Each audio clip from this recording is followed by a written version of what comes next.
57 hours ago, this operation began.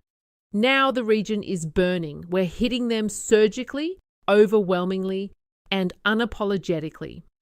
That wasn't a campaign promise. That was Defense Secretary Pete Hegseth this morning at the Pentagon describing active combat operations that started 57 hours ago and shows zero signs of stopping, not diplomatic language. A declaration that the United States is prosecuting a war against Iran right now. 3 minutes ago, Israeli jets bombed Beirut, 31 dead.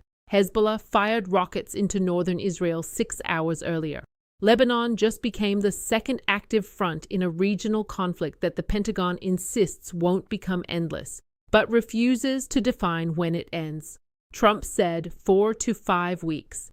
Hegseth said surgical. The body count says otherwise. And here's what nobody's talking about. Pentagon briefers told Congress yesterday there was no intelligence Iran was planning to attack U.S. forces first. Operation Epic Fury.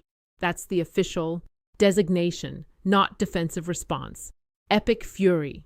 The kind of name you give to something designed to be overwhelming and final. But final requires an endpoint, and nobody in Washington seems to know where that is. 4 U.S. service members dead, 5 seriously wounded. Iranian missiles hit a fortified tactical operations center in Kuwait. Israel killed Supreme Leader Ali Khamenei in a precision strike enabled by U.S. intelligence. Iran retaliated by firing ballistic missiles at U.S. bases, Israeli cities, Dubai, Doha, and Riyadh. Now Hezbollah is involved. Now Lebanon's burning.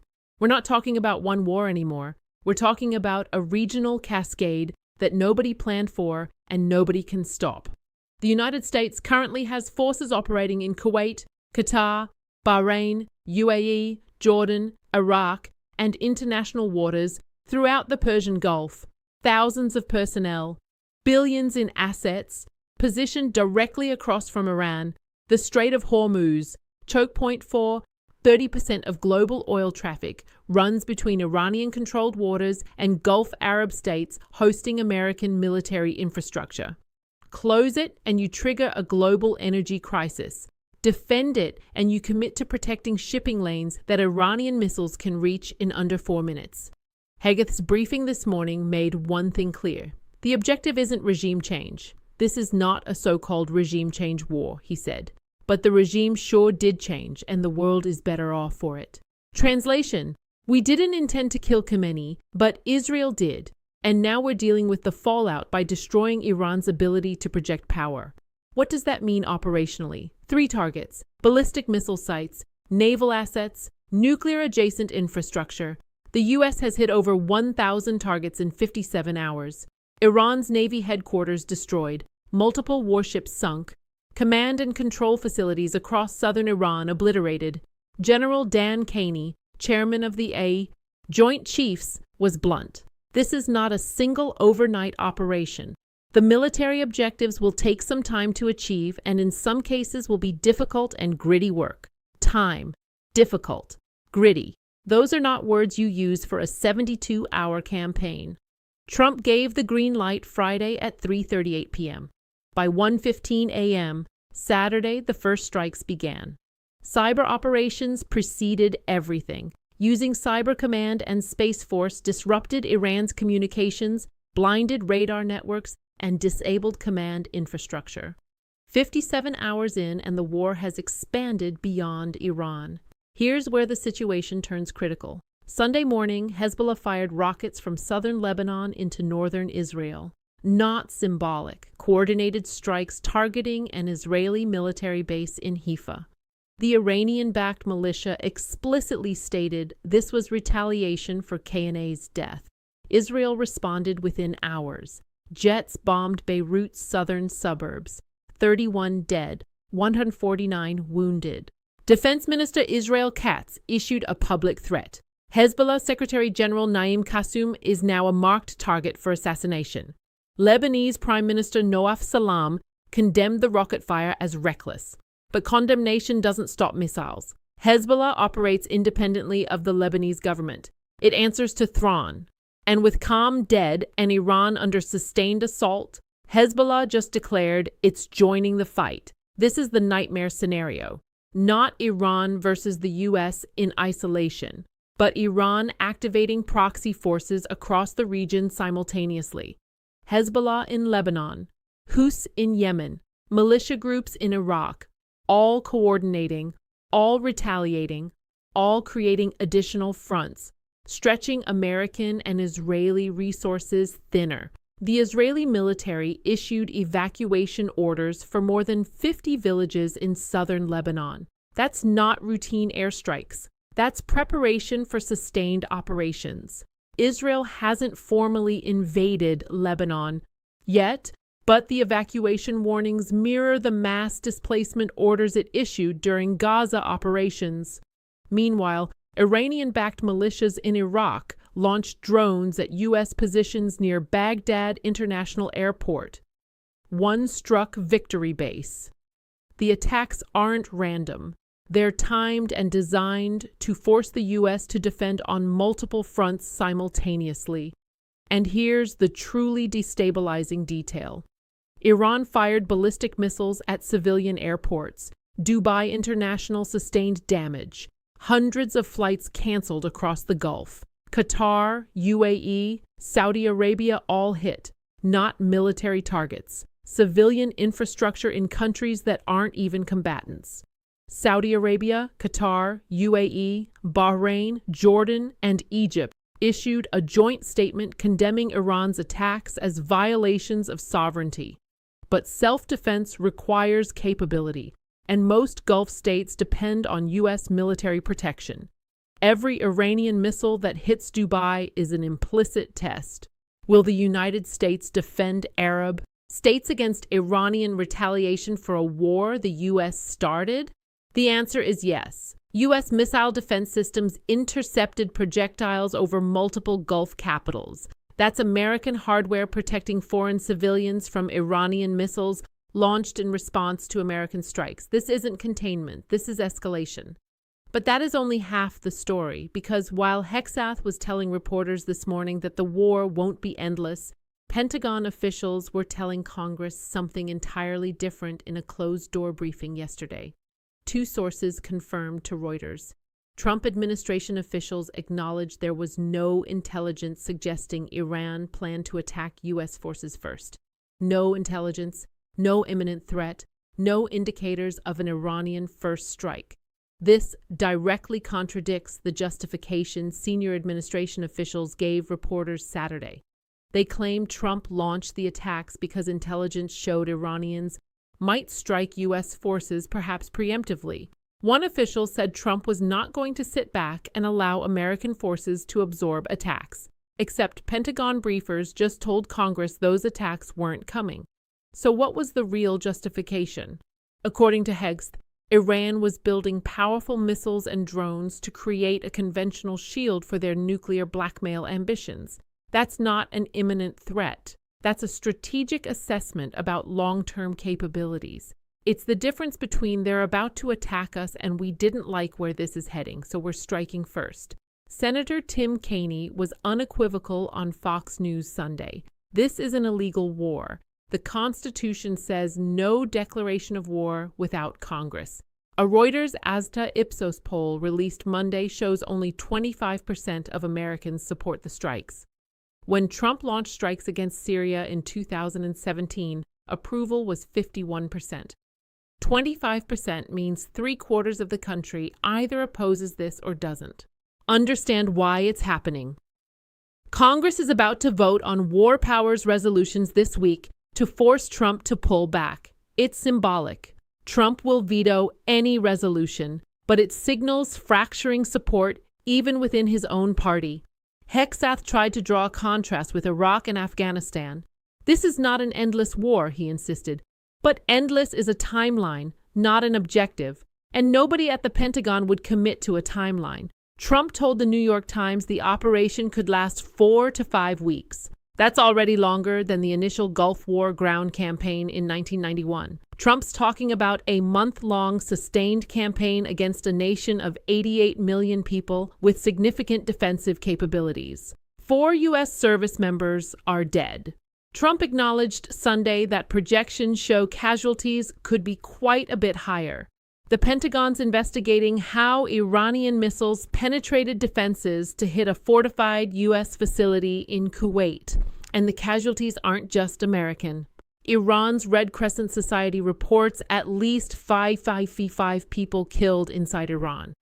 An elementary school in Manop was hit Saturday. Iran claims 158 students died. Israel says it wasn't operating in that area. The U.S. says it's looking into reports of civilian harm. But intent and outcome are different things. If 158 students are dead, whether intentionally or accidentally, it becomes a recruitment tool for Iranian hardliners and regional militias. Lebanon, 31 dead from Israeli strikes today. 11 killed in Israel from Iranian and Hezbollah attacks. The casualty count is spiraling. Oil prices spiked 30% since Saturday. Brent crude hit $12 per barrel Monday. OPEC Plus announced a modest production increase of 206,000 barrels per day, but that's nowhere near enough to offset supply disruption from potential Strait of Hormuz closures. Airline cancellations topped 1,179 flights Sunday. Dubai International, one of the world's busiest hubs, canceled 70% of flights.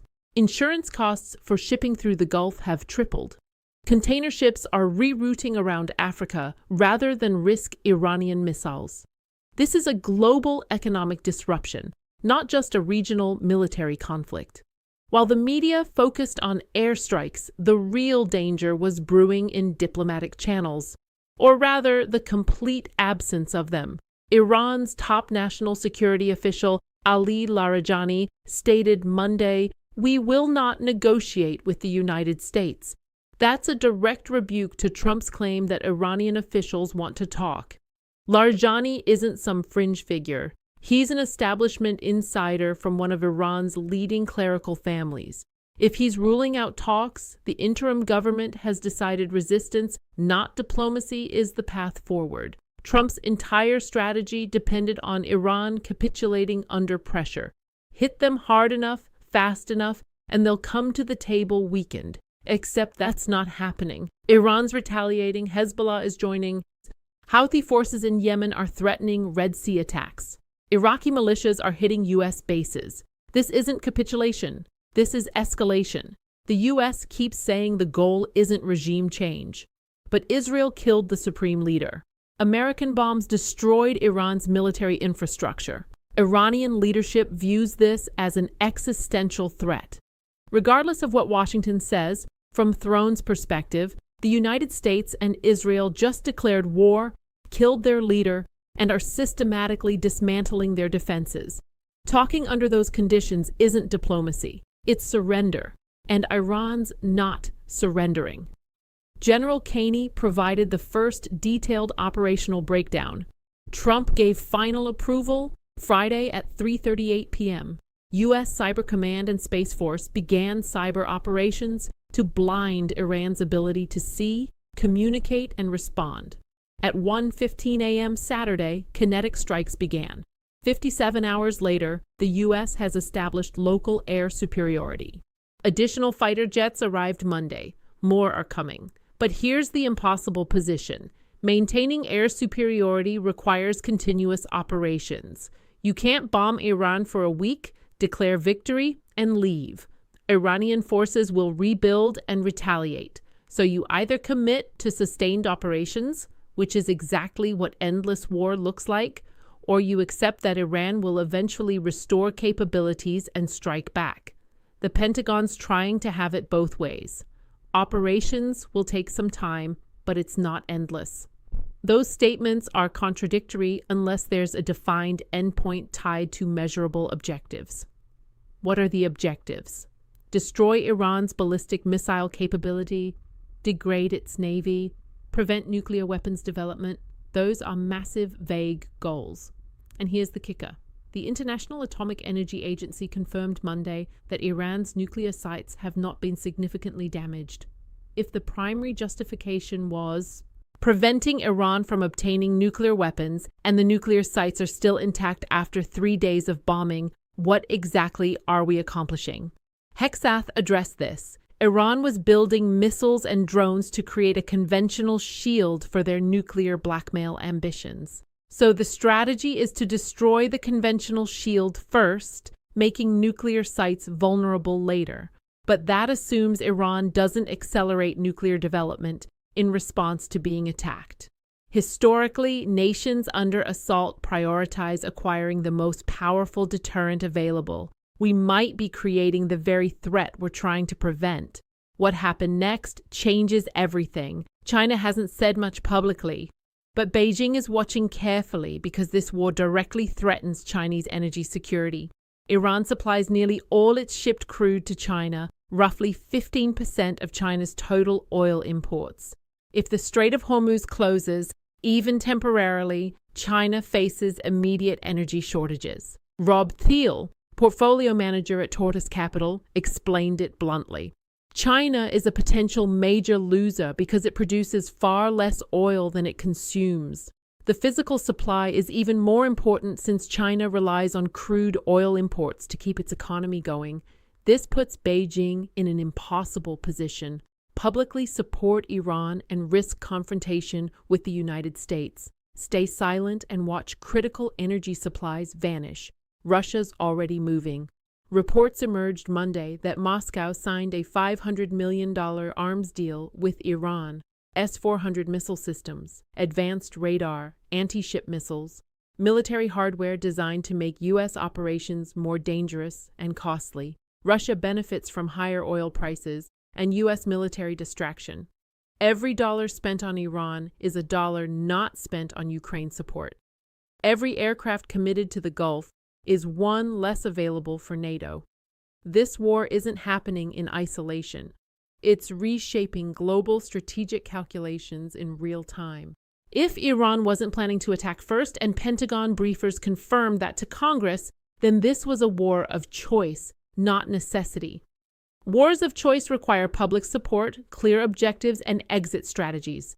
Trump has none of those. Public support, 25%. Objective: destroy Iran's power projection capability. Vague, unmeasurable. Exit strategy, 4 to 5 weeks. Maybe Trump's estimate, not Pentagon confirmation. The politics are getting worse. Senator Tim Kaine is leading war powers resolution efforts. Republican senators in states with deployed troops are facing constituent pressure. The closed-door Pentagon briefing gives congressional opponents ammunition to argue this is illegal and unnecessary.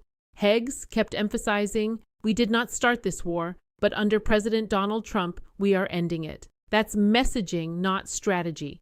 Ending it requires Iran to stop fighting. Iran shows no signs of stopping. Larjani said no negotiations. Hezbollah is attacking. Iraqi militias are targeting U.S. bases. How do you end a war when the other side refuses to quit and has multiple proxy forces extending the battlefield across 6 countries?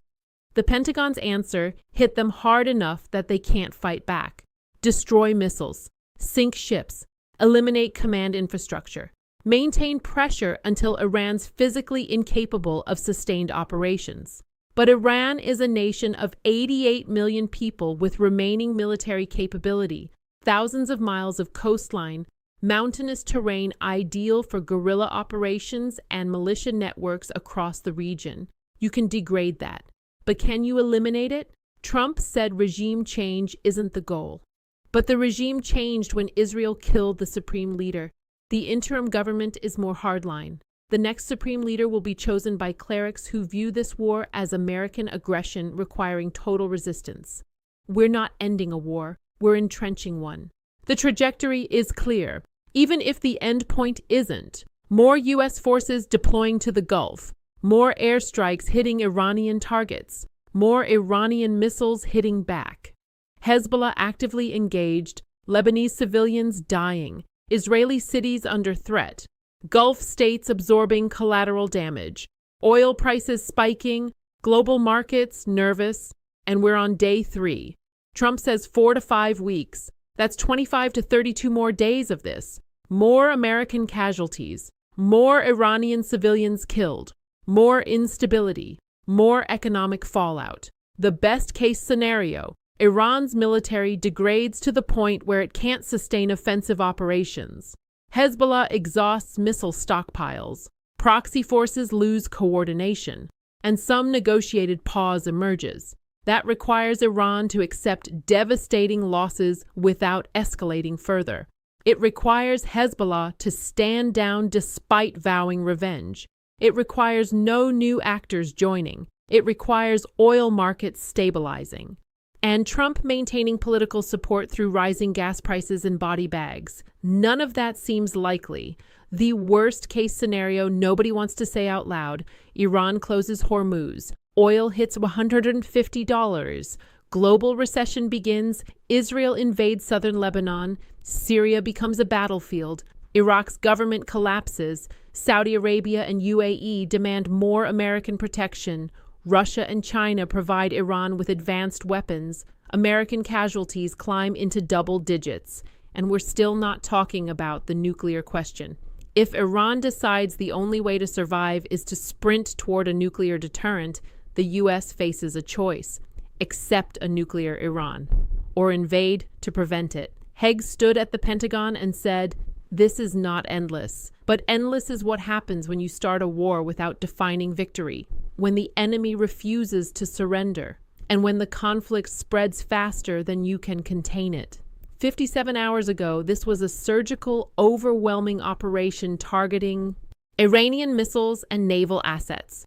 Today, it's a multi-front regional war involving Lebanon, Iraq, Syria, Yemen, and half a dozen Gulf states. American troops dying, civilians dead, Hezbollah engaged, oil markets in chaos, and Pentagon officials privately admitting to Congress there was no imminent threat. That's not surgical. That's strategic collapse. Trump wanted to demonstrate American strength. He got a war that's expanding, not contracting.